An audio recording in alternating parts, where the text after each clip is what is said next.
نحمده ونصلي على رسوله الكريم أما بعد فأعوذ بالله من الشيطان الرجيم بسم الله الرحمن الرحيم يا أيها الذين آمنوا كتب عليكم القصاص في القتلى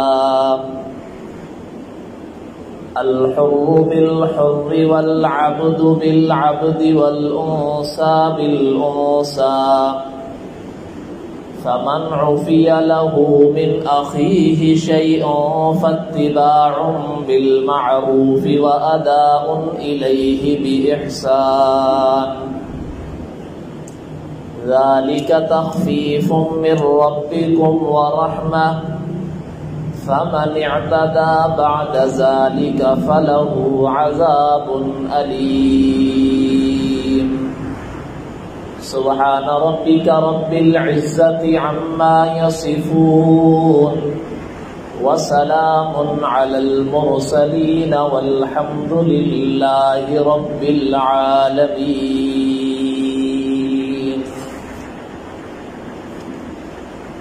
سورہ بقرہ کی آیت نمبر 188 آپ کے سامنے تلاوت کی ہے۔ آیت نمبر 178 آپ کے سامنے تلاوت کی ہے۔ اللہ رب العزت سے دعا ہے کہ اللہ رب العزت کما حق کو اس کو بیان کرنے کی توفیق عطا فرمائے۔ یہ ہمارا نظریہ اور عقیدہ ہے کہ قرآن مجید اللہ رب العزت جو عالی ذات ہے، اعلیٰ ذات ہے، اس کی طرف سے نازل کی گئی ہے، اور جس فرشتے کے ذریعے یہ پیغام، یہ اللہ کا پیغام نبی اکرم صلی اللہ علیہ وسلم پر نازل ہوا، بھیجا گیا، وہ فرشتہ بھی بڑا عالی مقام فرشتہ ہے، اور جو کتاب نازل کی گئی وہ کتاب بھی تمام کتابوں سے عالی، تمام صحیفوں سے عالی اور اعلیٰ کتاب ہے۔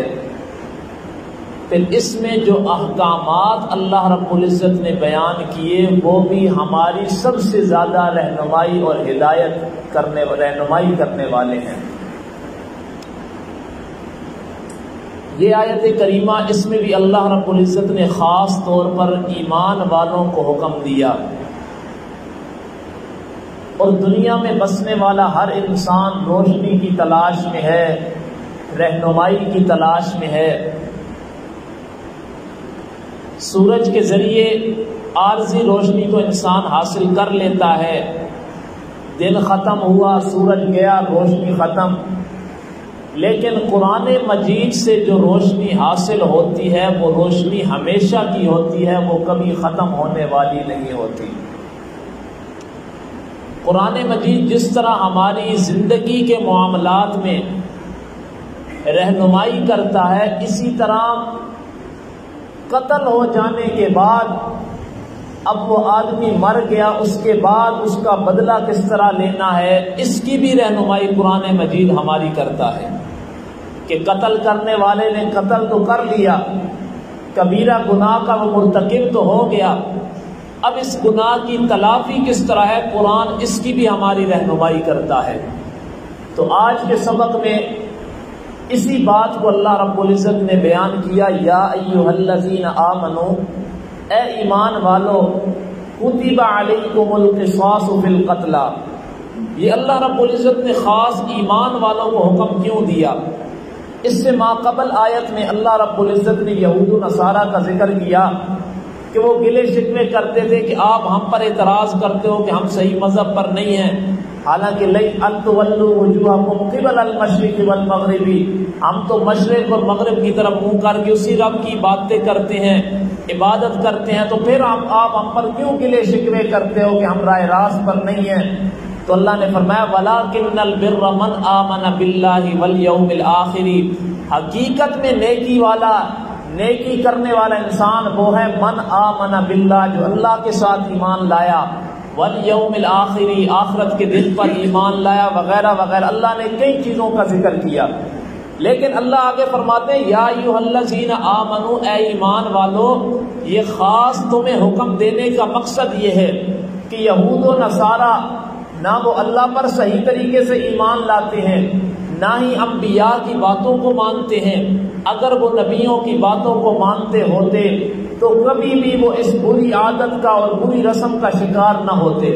اب بری رسم ان میں کیا تھی کہ اگر کوئی آدمی، ایک قبیلے کا آدمی دوسرے قبیلے کے آدمی کو قتل کر دیتا تو وہاں وہ برادری دیکھتے تھے کہ اگر بڑے قبیلے کے آدمی نے کسی گھٹیا قبیلے کے آدمی کو قتل کر دیا تو وہ کیا کرتے تھے، اس گھٹیا قبیلے کے آدمی ایک آدمی کے بدلے میں ایک آدمی کو قتل کرتے تھے۔ لیکن اگر کسی شریف النفس قبیلے کا کوئی آدمی قتل ہو جاتا تو اس کے بدلے میں اس گھٹیا قبیلے کے آدمی کو مد مقابل قبیلے کے آدمی میں سے دو آدمیوں کو قتل کیا کرتے تھے۔ اپنی طرف سے انہوں نے طور طریقے بنائے ہوئے تھے۔ تو اللہ رب العزت نے فرمایا یا ایھا الذین آمنو، ایمان والو، یہ خاص تمہیں حکم اس لیے دیا جا رہا ہے کہ قرآنی تعلیمات پر عمل وہی انسان کرتے ہیں من آمن باللہ، جو اللہ پر ایمان لاتے ہیں، والیوم الآخر، اور دن آخرت پر ایمان لاتے ہیں۔ اب حکم کیا دیا، کتب علیکم القصاص فی القتلی، اگر کوئی قتل ہو جائے تو مقتولین میں قصاص کو اللہ نے فرض کر دیا۔ اب قصاص کسے کہتے ہیں، برابری، کہ ایک قبیلے کے آدمی سے کسی آدمی سے قتل ہو گیا، اب مقتولین بھی اس کو قتل کرنے کا قصاصاً برابری کرتے ہوئے اسی آدمی کو قتل کرنے کا حق رکھتے ہیں۔ واجب ہے اس آدمی کو قصاصاً قتل کرنا۔ فی القتلی، مقتولین میں۔ اب اللہ نے کیا فرمایا، فی القتلی، فی القتل نہیں فرمایا کہ قصاص ہے قتل میں۔ مثال کے طور پر ایک آدمی نے کسی کو قتل کیا جلا کر، اب ہم کہیں کہ ہم نے قصاص کرنا ہے، برابری کرنی ہے، ہم بھی اس کو جلا کر ماریں گے، نہیں۔ اللہ نے فرمایا فی القتلی، مقصد کیا ہے کہ اس کی جان لینی ہے، کہ اس نے تمہارے آدمی کو قتل کیا، تم بھی قصاصاً بس اس کو قتل کرو، اس کی جان نکالو۔ یہ نہیں فرمایا کہ بس جس طرح اس نے قتل کیا جس طریقے سے اسی طریقے کے ساتھ قتل کرنا ہے، نہیں، بلکہ مقصد کیا ہے، اس کی جان نکالنی ہے۔ تو کیا ہے، فی القتلی، قصاص لینا ہے مقتولین میں۔ اب مقتولین میں سے جو اس کے ورثاء ہیں، قتل کرنے والے کے، جو جس کو قتل کیا گیا ہے، اس کے ورثاء کو یہ حق حاصل ہے کہ وہ قصاصاً اس قاتل کو، قتل کرنے والے کو وہ قصاصاً برابری کرتے ہوئے وہ اس کو قتل کر سکتے ہیں، اور یہ شریعت کا حکم ہے۔ لیکن یہاں ایک مسئلہ یاد رکھیں کہ مقتولین جو ورثاء ہیں، اس کے قتل جس کو کیا گیا اس کے جو ورثاء ہیں، ان کو حق تو حاصل ہے کہ وہ قتل کر سکتے ہیں قاتل کو، لیکن یہ فیصلہ وہ تب کریں گے، لیکن یہ اختیار کس کو ہے، بادشاہ کو ہے۔ جو حاکم وقت ہوگا اس کو اختیار ہے قتل کرنے کا، یہ خود قتل نہیں کر سکتے۔ اس میں بھی بہت بڑی حکمت ہے۔ حکمت یہ ہے کہ جس آدمی کے گھر میت ہوتی ہے وہ غصے میں آ کر بہت کچھ کر جاتا ہے، تو اللہ نے مسئلہ سمجھا دیا کہ ٹھیک ہے، حق تو مقتولین کا ہے، مقتولین کے ورثاء کا حق ہے کہ انہوں نے قتل کرنا ہے، لیکن یہ کام انجام دینا ہے بادشاہ نے۔ اس کی وجہ یہ ہے کہ ہو سکتا ہے میت کے جو ورثاء ہیں وہ غصے میں آ کر اس کو بھی قتل کر دیں، اور اس کے رشتہ داروں کو بھی قتل کر دیں، اس کو بچوں کو بھی قتل کر دیں، تو یہ زیادتی بن جائے گی۔ جب یہ کام حاکم وقت کرے گا تو وہ صرف اسی کو قتل کرے گا جو قاتل ہوگا، اور اس سے ظلم اور زیادتی سے انسان بچ جائے گا۔ الحر بالحر، آگے اللہ نے فرما دیا آزاد ہے تو اس کو بھی آزاد کے بدلے میں قتل کر دو۔ اگر والعبد بالعبد، کوئی غلام ہے قاتل تو مقتول غلام ہے تو اس کے بدلے میں اس غلام کو قتل کر دو۔ والانثى بالانثى، کوئی عورت ہے، عورت نے قتل کیا تو عورت کے بدلے میں کسی عورت کو قتل کر دیا کسی عورت نے، اب اس عورت کو بھی قصاصاً قتل کر سکتے ہیں۔ اس کا مطلب یہ نہیں کہ عورت کسی مرد کو قتل کر دے تو اب اس کو قصاصاً قتل نہیں کیا جائے گا۔ مقصد اللہ کا سمجھانے کا یہ ہے، چاہے کوئی آزاد ہے قتل کرنے والا، چاہے کوئی غلام ہے قتل کرنے والا، چاہے کوئی عورت ہے قتل کرنے والی، قصاصاً اس کو قتل کرنا پڑے گا۔ فمن عفی لہ من اخیہ شیء، ہاں اگر مقتولین کے ورثاء جس کو قتل کیا گیا ہے اس کے وارث معاف کر دیں قاتل کو، چاہے وہ اللہ کی رضا کے لیے معاف کر دیں یا کچھ مال لے کر دیت لے کر معاف کر دیں، تو اللہ فرماتے ہیں فاتباع بالمعروف واداء الیہ باحسان۔ قاتل کو بھی چاہیے کہ وہ بھی اچھی طریقے سے رہے، اور مقتولین کو بھی چاہیے کہ اگر وہ دیت لے رہے ہیں تو زیادتی نہ کرے، جتنی دیت شریعت نے مقرر کی ہے اسی شریعت کی مقرر کردہ دیت لے کر اس کو معاف کر دیں۔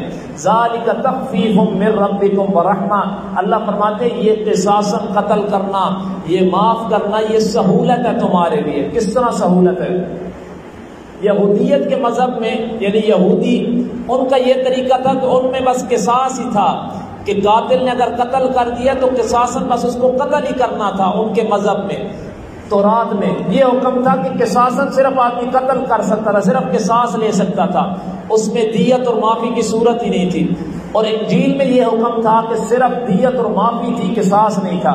اللہ فرماتے ہیں ذالک تخفیف من ربکم ورحمہ، یہ اللہ نے امت محمدیہ پر سہولت رکھ دی ہے کہ قصاصاً قتل بھی کر سکتے ہو، معاف کرنا ہے تو اللہ کی رضا پر معاف بھی کر سکتے ہو، اور اگر مال لے کر معاف کرنا ہے پھر بھی معاف کر سکتے ہو۔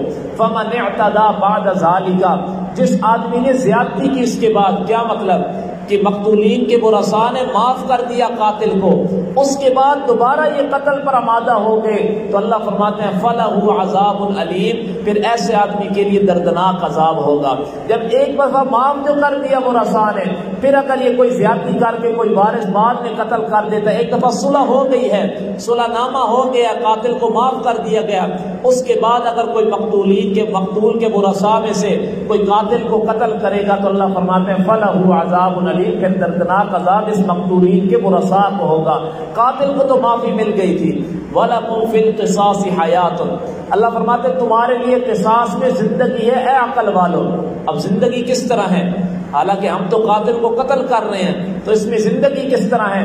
اللہ فرماتے ہیں تمہارے لیے قصاص میں زندگی ہے عقل والو۔ یہ بڑی باریکی کی بات ہے کہ جب تم قتل کے بدلے میں قاتل کو قتل کرو گے تو اس سے یہ فائدہ ہوگا کہ بعد میں جو لوگ ہوں گے ان کو ایک نصیحت مل جائے گی کہ اگر میں نے قتل کیا تو میرا بھی انجام یہ ہوگا، تو اس سے بہت لوگوں کی زندگی بچ جائے گی۔ اس لیے اللہ نے فرمایا وَلَكُمْ فِي الْقِصَاصِ حَيَاةٌ، قصاص میں زندگی ہے کہ بہت سی جانوں کا ضیاع اس سے انسان بچ جائے گا کہ جب ہم قصاصاً قاتل کو قتل کریں گے تو لوگ اس سے عبرت حاصل کرتے ہوئے قتل والے کام سے بچ جائیں گے، لوگ اس سے نصیحت پکڑ لیں گے اور قتل و غارت سے معاشرہ ہمارا بچ جائے گا۔ لعلکم تتقون، اللہ فرماتے ہیں قصاص میں تمہارے لیے زندگی ہے عقل والو تاکہ تم بچ جاؤ۔ اس کے تین مطلب ہیں۔ ایک مطلب تو یہ ہے کہ تم قصاصاً قتل کر دو، لعلکم تتقون، تاکہ تم فتنہ فساد سے بچ جاؤ، کہ ایک قاتل کو تم قتل کرو گے لوگ اس سے نصیحت پکڑتے ہوئے قتل و غارت سے بچ جائیں گے۔ دوسرا مطلب لعلکم تتقون، تاکہ تم قاتل کو قتل کر کے قصاصاً اس قصاص کی سبب سے لعلکم تتقون، تاکہ وہ قاتل اخروی عذاب سے بچ جائے کہ دنیا میں اس کو قصاصاً قتل کر دیا گیا، ٹھیک ہے وہ کبیرہ گناہ کا مرتکب ہوا لیکن اس قصاصاً قتل کرنے کی وجہ سے اخروی عذاب سے وہ بچ جائے گا۔ تیسرا معنی لعلکم تتقون، تاکہ تم بچ جاؤ۔ کیا مطلب؟ وَلَكُمْ فِي الْقِصَاصِ حَيَاةٌ، اللہ فرماتے ہیں میں نے قصاص کا حکم تمہیں دے دیا ہے، لعلکم تتقون، تاکہ تم اس قصاص کے حکم کی حکم عدولی سے بچ جاؤ۔ کیا مطلب؟ کہ اس قصاص کو پورا کرنا ہے، میں نے تمہیں قصاص کا حکم دے دیا ہے، اب اس قصاص کی حکم عدولی سے تم نے بچنا ہے۔ اس لیے اللہ فرماتے ہیں وَلَكُمْ فِي الْقِصَاصِ حَيَاةٌ يَا أُولِي الْأَلْبَابِ لَعَلَّكُمْ تَتَّقُونَ، اے عقل والو یہ قصاص میں تمہارے لیے زندگی ہے، یہ زندگی کا سامان ہے کہ جب تم قاتل کو قتل کرو گے تو اس سے کئی لوگوں کی جانیں بچ جائیں گی۔ لَعَلَّكُمْ تَتَّقُونَ، تاکہ تم فتنہ فساد سے بچ جاؤ، تاکہ تم قصاص کے حکم عدولی سے بچ جاؤ۔ لعلکم تتقون، تاکہ تم معاشرے میں فتنہ فساد جو برپا ہوگا اس سے بچ جاؤ گے کہ قاتل کو قتل کرو گے، اس کا فائدہ یہ ہوگا کہ وہ قاتل کے قتل کرنے کی وجہ سے معاشرے میں یہ قتل و غارت کا سلسلہ ختم ہو جائے گا۔ تو یہ ماقبل آیت میں اللہ رب العزت نے امور مصلحہ کا ذکر کیا تھا، ان امور کا ذکر کیا تھا جس سے انسان کے عقیدے کی اصلاح ہوتی ہے۔ عقیدہ کیا ہے؟ کہ اللہ پر ایمان لانا، قیامت کے دن پر ایمان لانا، فرشتوں پر ایمان لانا، اس کی اللہ کی کتابوں پر ایمان لانا، اللہ کے ساتھ وعدے کیے ہوئے کو پورا کرنا، یہ عقیدے کی باتیں ہیں۔ آگے اللہ نے امور انتظامیہ کا ذکر کیا تھا۔ کیا مطلب؟ قرآن مجید کی ہر ایک آیت کا آپس میں بڑا بہترین ایک ربط ہوتا ہے۔ قرآن بے ربطی کتاب نہیں ہے۔ پیچھے اللہ نے عقیدے کی اصلاح کا ذکر کیا، آگے ان امور کا ذکر کیا جس سے معاشرے کی اصلاح ہوتی ہے۔ کہ کیا مطلب؟ جب ہم معاشرے میں قصاص کو لازم کر دیں گے، اس کا فائدہ یہ ہوگا کہ معاشرے کی اصلاح ہوگی اور ہمارا معاشرہ فتنہ و فساد، قتل و غارت سے محفوظ ہو جائے گا۔ تو آج کے درس کا خلاصہ یہ ہے، ایک تو آیت کریمہ میں اللہ رب العزت نے امت محمدیہ کی فضیلت کو بیان کیا ہے۔ کیا مطلب؟ اللہ نے کیا فرمایا تھا؟ وَكَذَلِكَ جَعَلْنَاكُمْ أُمَّةً وَسَطًا، کہ ہم نے تم کو بہترین امت اور درمیانی امت، اعتدال والی امت بنا کر بھیجا ہے۔ کیا مطلب؟ کہ نہ تم حد سے تجاوز کرتے ہو اور نہ ہی کمی کرتے ہو، بلکہ میانہ روی اختیار کرنے والی یہ امت ہے۔ کیا مطلب؟ اب کہ قتل ہو گیا تو اللہ نے فرمایا امتً وسطا، میں نے تمہیں امت میانہ روی والی امت بنا کر بھیجا ہے۔ کیا مطلب؟ قصاص بھی لے سکتے ہو، معاف بھی کر سکتے ہو اور مال لے کر صلح بھی کر سکتے ہو۔ تو اللہ رب العزت نے ایک آیت کریمہ میں امت محمدیہ کی فضیلت کو بیان کیا ہے کہ دیگر مذاہب میں یہودیت میں صرف قصاص تھا، عیسائیت میں صرف معافی اور دیت تھی، اللہ نے امت محمدیہ کی فضیلت بیان کر دی کہ یہ میں نے امت محمدیہ کو اعزاز بخشا ہے کہ قتل کے بدلے میں قصاص بھی لے سکتے ہیں، معاف بھی کر سکتے ہیں، مال لے کر صلح بھی کر سکتے ہیں۔